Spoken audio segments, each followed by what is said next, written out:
alaikum. I'm Mahnoor Mahfouz from the Truth International. Today, I feel very honored to introduce my guest, who is not an ordinary personality. He has been serving the Portuguese nation for so long. He is a member of Portuguese Parliament since 1991, where he has performed his duties as a member of Budget and Finance Committee as well as Foreign Affairs Committee. And currently, he is the chairperson and president of International Parliamentarian Union, Mr. Duarte Pacheco. Welcome to Pakistan. Thank you so much. I am very welcome. Thank you so much, sir, for your precious time. So, this is your first visit to Pakistan. So, how do you feel about it? How's your experience? It is real, my first time to Pakistan. Unfortunately, not a good time for your country. And so, of course, my first words is to show solidarity to the people of Pakistan, because the catastrophe that affects your country as a result of this climate change is something that is not possible to accept, because you don't contribute to this challenge in our world, but the consequences you are suffering. And so many people died. The economy will suffer. People lost everything. And it's time to all of us wake up and understand that we need to act, not tomorrow, today, to avoid problems like this. But so, unfortunately, it is not a happy moment for your country, and my solidarity to all the people of Pakistan. Sir, being president of IPU, what are your priorities, or you can say the main focus goals? Of course, one of the most important priorities is always to defend democracy and the human rights and the state of law. Yes, democracy is not a perfect system, but there is no other one better than democracy. Otherwise, we will have a dictatorship, and the people feels like democracy as we should feel with health. Sometimes we just give attention and appreciate when we lose it. When we are in democracy, we feel that we will have forever. No, we need to fight it every day. Like a flower, if we don't put some water, one day we will wake up and then we will understand that the flower died. So we need to defend democracy everywhere, all the times. And this is one of the priorities of IPU. Democracy for all. It is in our flag. But it is not just words. It is also a commitment of all parliamentarians. We represent the people. And so we need to defend the parliaments and democracy for all. Such a great agenda. So, sir, what are the goals and targets of IPU that it has achieved regarding the women empowerment in parliaments? We tried to reinforce parliaments, giving support to all parliaments, especially in democracies that are beginning the process. Not just for staff, for parliamentarians as well. But we have 2 or 3 ideas that I will share. It is not possible to think in a real democracy, in a real parliament, if half of the population will not feel represented. So, the participation of women in politics and their representation inside our parliaments is one of our priorities. This way, the democracy will be more inclusive. But now we have more. We understand also that in many societies, the youth are the majority of the population. But they don't have representation inside our parliaments. And so the young people will not feel represented and will not believe in democracy. And their mind will be more open to accept other ideas, extremists that we don't like and which you should fight. So the participation of youth inside politics, inside political parties as well. The political parties needs to be open to accept more participation of young people, and this way more representation of the society. This is just 2 examples how we may reinforce democracy every day of our world. And another one, to avoid the speech of hate. we need and we must defend our ideas. Always with strength. No one will go just to the politics to be a diplomat. We are there to defend what we believe, but without the speech of hate against the other, with respect. Because the other members of parliament may have different programs, may have different solutions to the problems, but I believe that they will love their land, their country, as I do. Just they have different approach how to solve one problem. And this way we need to respect each other and to avoid the speech of hate, also inside our parliaments. Because if we, as a parliamentarians, as representatives, will not give up of this kind of speech, how we may call society to give up of hate between ourselves. It is not possible. We should give the example to the society. As you pointed about the women representation in the parliament, I have a question like we have only 21% of women seats in our parliament. So what is your suggestion to our government, to our country, that should we increase the figures of women seats in the parliament, and how can we do this? Of course, we may introduce quotas or increase the percentage of seats reserved for women. Is one idea. But what we needed to understand is the root. Of course, 20% is low, but maybe 5 years ago is much lower. Yeah, it's low. And so we needed to understand that we are asking for something that should be step by step, a reform, not a revolution. Because when we have revolutions, also damage to the society may appear. We need to do it step by step. Of course, sometimes we think, it is too slow. But okay, do it. And when we discover one day, we will cut, and we will see that we will not be 22, we will be 40, 45, or 50. So the most important is the road, is where are you going? And yes, here you are increasing the participation of women in politics. But also it is important for women to understand that they needed to be available. Because sometimes we are asking for it, but also women think that this is not for me. Yeah. No, it is for all. It is for all. And so they need to be available to defend their ideas and to participate more inside our political parties. Of course. So the hot topic of this decade, or you can say these few years, is climate change. So as we all know that Pakistan is facing this disaster. So how IPU is playing its role in such crises which are happening around the world? We should have one just solution to that. We say always to global problems, global solutions. We understand that Parliament has a real power. Sometimes we forget it. Sometimes we think that the solution to the problems of humankind is only a role of governments. Yeah. No, it's a role of parliaments. We can try to identify how we may create the way to change the things. The budget is approved inside our own parliaments.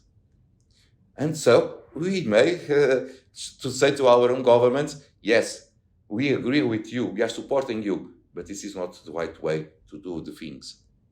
Please change this or change that. We may do it. Yeah. Education is something important since the beginning. So people understand that, especially for the young people, we are building the future for them. And so the relevance of education is essential. And we need to understand how it was in our programs. And the Parliament is a role on that as well. And international treaties. All the goals are ratified inside our own parliaments. So we needed to not just to approve it, but to make one evaluation. And not to be fear, to have a criteria to identify if you are going well or not. and to ask our own governments if they are doing the compromise they assume or not, and if not, why. And IPU can share this kind of experience to all parliamentarians and to all parliaments, and ask the commitment of everyone, of all parliamentarians across the world. Because climate change, as you said, is something that affects all of us. Portugal has, 3 years ago, big forest fires. More than 100 people died in 24 hours. We received help with airplanes, to combat the fire from many countries of Europe, but it was possible to save lives. We understood what we are feeling now. And so you may do everything. We may do many things. But if we don't work together, the problem will subsist. That's why IPU, that joined 178 countries across the world, is one of the good platforms to incentive all parliamentarians to give hands and to do what we should do as one problem, one solution, and work as one parliament itself. So, on working together, I have a question.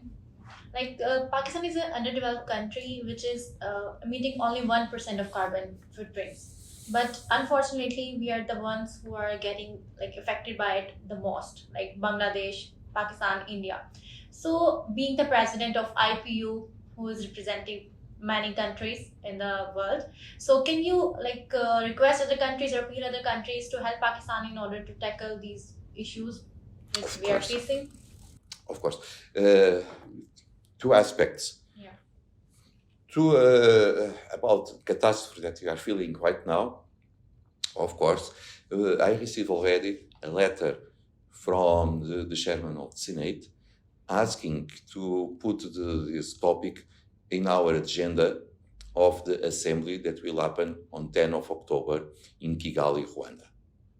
And I hope that it will be possible to discuss the issue and how the parliamentarians across the world, parliamentarians from, again, 178 countries, will use our own governments to help Pakistan after this catastrophe.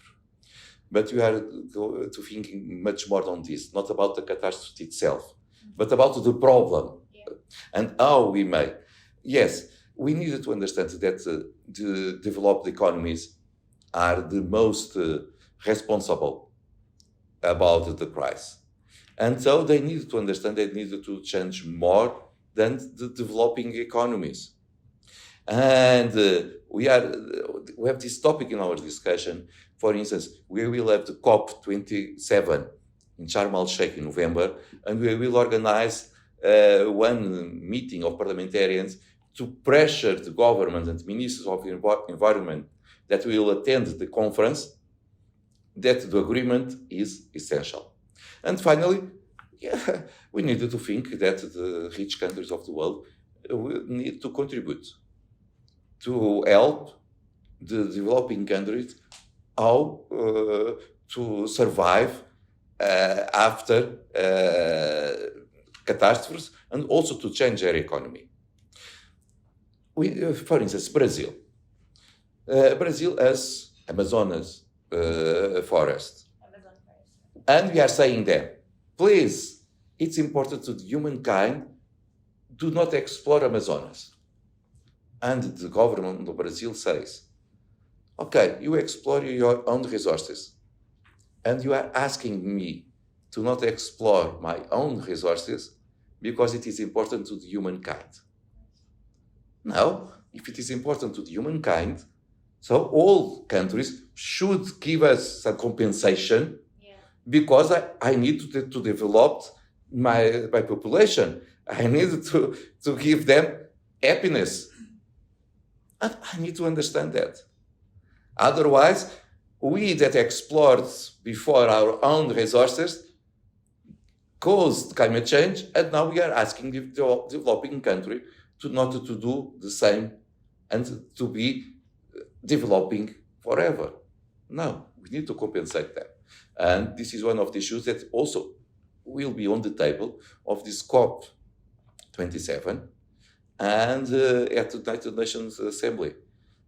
And one agreement needs to be achieved as soon as possible. Relating climate change to SDGs, Sustainable Development Goals. In your opinion, do you think like the issues we are facing right now, before time and abrupt climate disasters, can we achieve these SDGs before to 2030 or by 2030? No. Then, I am realist. Of course, it will be correct politically say yes. But what I saw from many countries, we have a delay to implement it. And so I will not lie to the people. If you ask me, it is important to achieve the goals on 2030 or before, I will say, yes, it is important. Do you believe? No, I don't believe. Because I see delays in many countries. And especially when we have other problems. We had COVID, for instance. And a lot of countries change their attention and also their work and also their resources to fight the pandemic. They forget the SDGs. Now we have a war in Europe, but it is not affecting just Europe. It's affecting all countries of the world. Inflation, recession, food price in Africa, for instance. I believe that if a country don't have food to give to their people, they will think this is now more important than SDGs. I need to understand that, of course. And so that's why I think that unfortunately for all of us, the target of 2030 will not be achieved. But if you are, again, on the way, not 2030, but 2032 or 44 or 45, we will be happy because it is important to all humankind to achieve these goals in so many aspects: health, education, economy, food, security, so on, so on, so on. so your slogan, IPU slogan, for democracy for everyone. So how do you see Pakistan's political regime, political like democracy? What's in your opinion? Okay, first of all, I believe in democracy. Yeah. We don't have perfect democracies. And we need to be always ready to transform and to improve ourselves. You may think, or some people may think, Europe has a perfect democracy. No, don't have. And just one example. When we have elections sometimes with more than 50% of abstention, it is not working as a democracy. It seems that it shows that only 40% will choose their parliament and their government. Yeah. So there is a crisis on that democracy as well. So it's to show that there is no perfect democracy. Thank God, is what we wish, and we are defending. Because the alternative is worse. But we need to improve. Here we have a democracy. Different political parties, different composition of parliament, president, and so on. You respect the result of elections. You have a stronger participation of women in politics. You are involving more young people in politics. So you have a democracy. If you have problems, you are the best one to identify. No, we don't agree someone to interfere at internal issues. But you will learn and you will know how to improve and to strengthen your own democracy. One thing I got from your point of view is that first of all we need to understand what's the real concept of democracy. Then we have to improve it. Like in democracy, like as you said, that we only have 40% people who choose their ruler, you can say, or the president. Yeah. So the 60% are left behind. So in order to understand democracy or to improve democracy, we have to work on it, the concept of it before. So my next question is regarding Pakistan and Portugal relationships. Like they both have good relationships, and we are we will love to engage our generation in this relationship. So how can the youth play a pivotal role in bringing modern research from Europe to Pakistan? As you said, one of the things important to the political parties, leaders, to the leadership of each country, is to understand why people are abstaining. Because we saw, for instance, what happened with the referendum in UK when they decided to leave the European Union. The day after the referendum, 8 million of persons wrote a petition to the parliament asking for a second opportunity to vote because they didn't vote. Okay, so only a small percentage of the people voted and decided something that was important for all population. And we needed to explain this to the people. When people abstain, we leave the others to take the decisions that will affect not just their lives, but our lives as well. That's why it's important to participate always.